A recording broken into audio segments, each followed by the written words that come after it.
to the PorterWay Podcast. We have an exclusive interview right here with Andre. What? SOG Ward. I have no clue.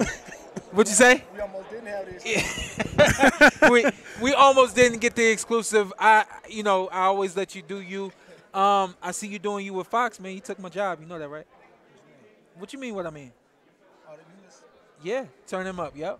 Well, I ain't gonna say you got too many jobs because I don't know if you have I don't know if you can have too many, but you got a lot of jobs. Yeah, I got a lot of jobs. You got a lot of work. How is it so far working with them? That's good. Were you surprised to even get that call? No. Were you surprised you didn't get the prime call? No. I was going through it a little bit. Yeah, Let me tell you, I had like 3 or 4 months where it was announced that they were going to prime and all that. I said, all right, God, you got it. If you want me to have it, boom, boom, boom. About 3 weeks ago, I started going feeling it. Because I heard nothing. Yeah, So you don't start calling.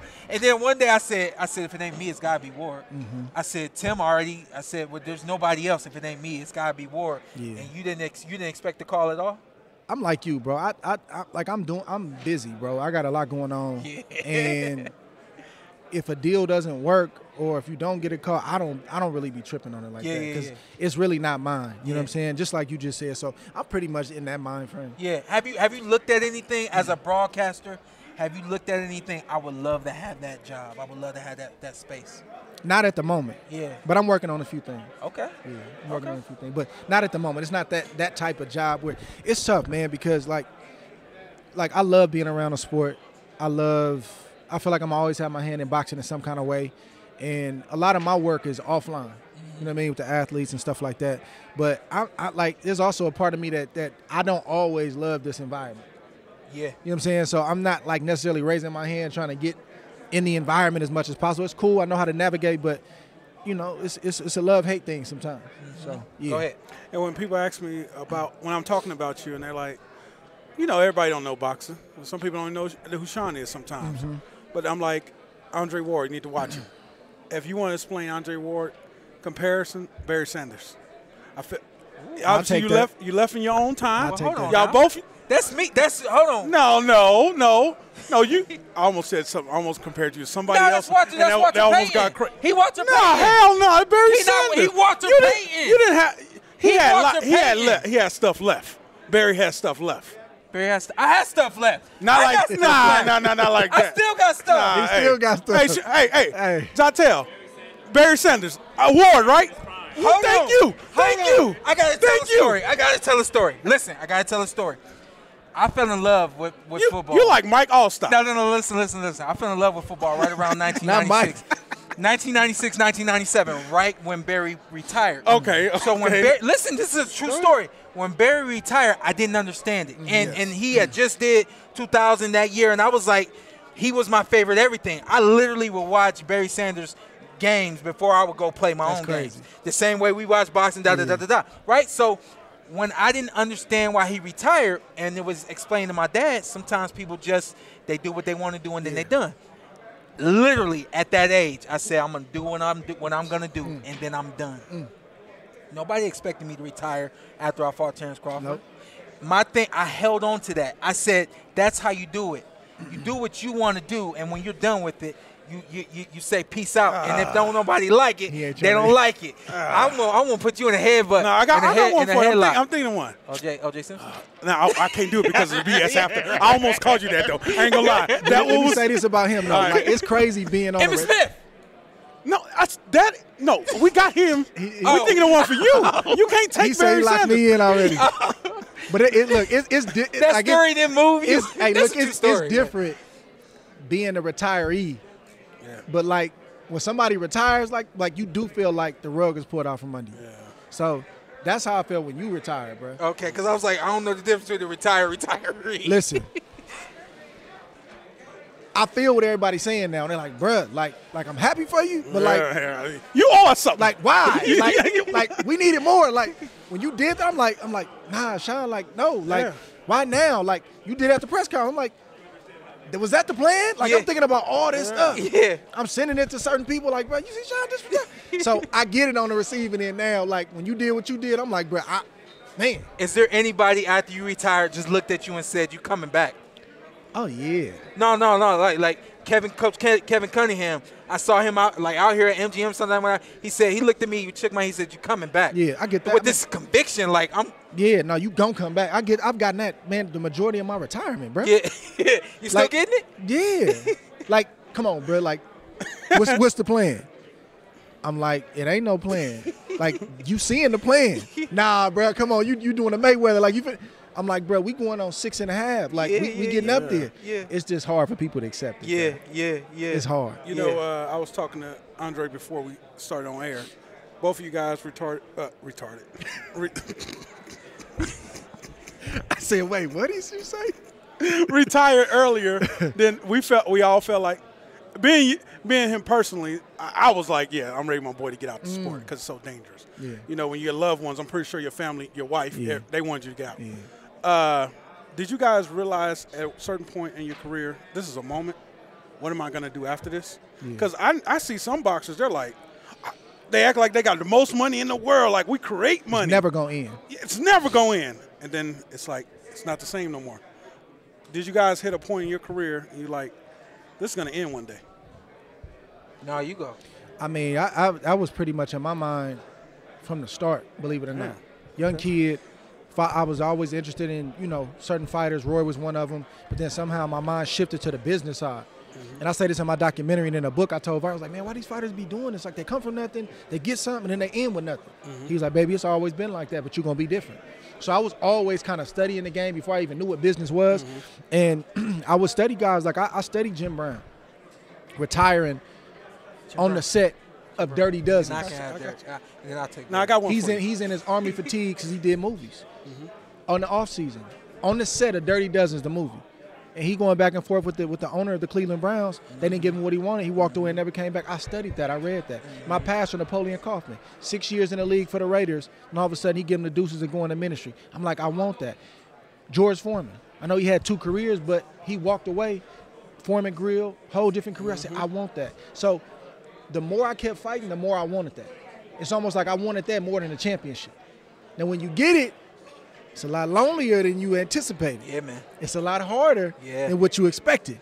So it's like, I wish retirement on everybody, but I don't wish retirement on nobody because it's a journey. Yeah, it is a journey. For me, I told y'all that part of who I was in terms of what I wanted to do, how I thought my career was going to go and things like that. I've always been interested in acting. I've always been interested in broadcasting. A lot like you. I tell people, and it'll be shown in my documentary, I was racing to the finish line. From the moment I turned pro, it was like, all right, the clock is on. And I didn't every day look at it that way, but there were certainly days and moments and fights where it was like, all right, how many more of these? I probably started saying how many more of these when I fought Andre Berto. It was like, I don't know how many more of these it's going to be. That was a rough and rugged one. But my thing was, in order to do the broadcasting, in order to do the acting, I got to be a big thing in boxing. Body of work. I knew I had to have a body of work in boxing. Once I left boxing, people would say, I want to see more of him, even though he's not in the ring anymore. So I'm right where I wanted to be. Shawn Lynch. I mean, man, why you don't want to get It's a future Hall of Famer. Yeah. I know Barry is but it's perfect. Why he can't be Marshawn Lynch? He from Oakland. Why you can't just accept it? Let me ask you a fan question, bro. And you already answered this for me about 4 or 5 times. You coming back, bro? No. Okay, let me ask you this. Let me ask you this way. Is there any scenario where you will come back? You gotta ask the question the right way. Woo! Is there a scenario where you like, bro, I can't turn that down? I just can't. But I can't. No. Nah. So it's not a money thing. Not saying you need it, but I'm saying if it's a number that like, bro. No. I have this sport in every way, shape, I have like squeezed the rag dry. Really? Bro. Yeah. So physically, like I got ailments. So physically, it's squeezed dry. The money, I've seen the way these contracts and these percentages and the business goes. I don't want nothing to do with the business anymore from that standpoint. The only thing, keep it real, you know how it go, like fight night, man. Yeah. Bruh, I get tears when I think about how we would go to the locker room together. How we would be in the locker room, in the back room before the walk. The walk is like that joint is beautiful, bruh. I can't. And then you get the win. Yeah. You get the check, and then you celebrating with your team. I and your can't family. come back just for a walkout. Like, you know what I mean? It's so much that go into coming back for a walkout. I can't do it. I got one. Too many rounds. 5 rounds. Headgear. This is not a winner. Co-main event. Jake Paul versus Tyson. What about exhibition? Yeah, exhibition. I'm not interested in that. Hey, listen, I'm not done. I'm not done. At all? I'm not interested. Hey, watch this curveball. He interested. Look, Andy licked his leg like LL Cool J. He interested. Hey, watch this curveball. Porter versus Ward, $25 million guaranteed each. I'm in your weight class. Oh, we're taking that.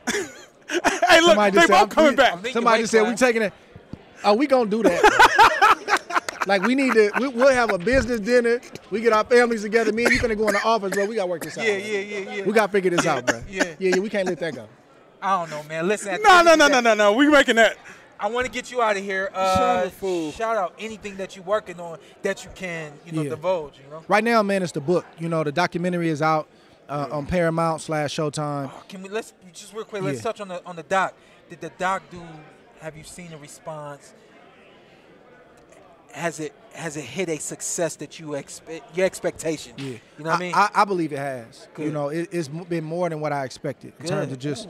And the thing about a doc is it's always out there. So I just had somebody the other day give me a long message about what the doc did to them, how they felt. Like, it's like a book. It lives forever. Yeah. And it's got waves. Like, it'll pick up and then it'll die down. Yeah. So, man, I'm happy with the body of work. The feedback has been super encouraging and crazy. The book is doing the same thing right now, so I'm just moving around. The thing about the book that's interesting is, like, you'll have people that support you and rock with you, but just because you post something saying the book is out, don't mean they're going to buy it. Mm-hmm. So we just got back from Dallas, then Houston, and it's like they showed a lot of love. But it's like them people that's like, dude, you my favorite fighter. But I'm like, dang, you just now buying the book.